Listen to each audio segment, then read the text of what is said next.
Welcome to Madasaling Pinoy, your prayer partner. Ngayon po ay Lunes sa ika-4 na linggo ng Pasko ng Pagkabuhay. Ang mabuting balita ng Panginoon ayon kay San Juan.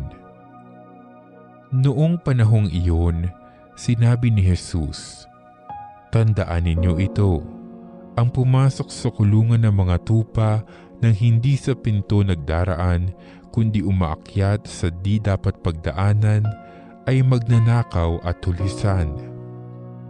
Ngunit ang nagdaraan sa pintuan ay siyang pastol ng mga tupa. Pinapapasok siya ng bantay pinto at pinakikinggan ng mga tupa ang kanyang tinig. Tinatawag niya ang kanyang mga tupa sa kani-kanilang pangalan at inilalabas sa kulungan.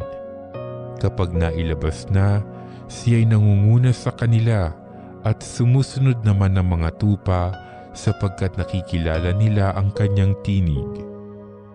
Hindi sila sumusunod sa iba, bagkus pangay patakbong lumalayo sapagkat hindi nila nakikilala ang kanyang tinig."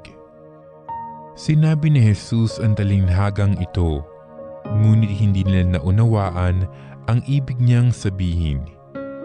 Kaya't muling sinabi ni Jesus, "Tandaan ninyo, ako ang pintuang dinaraanan ng mga tupa.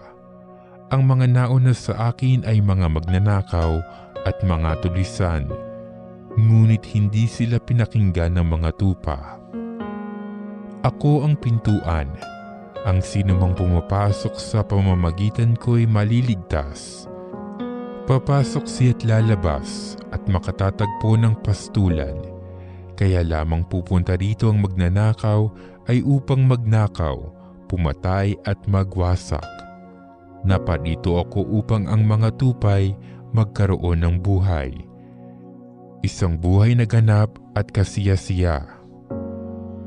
Ang mabuting balita ng Panginoon.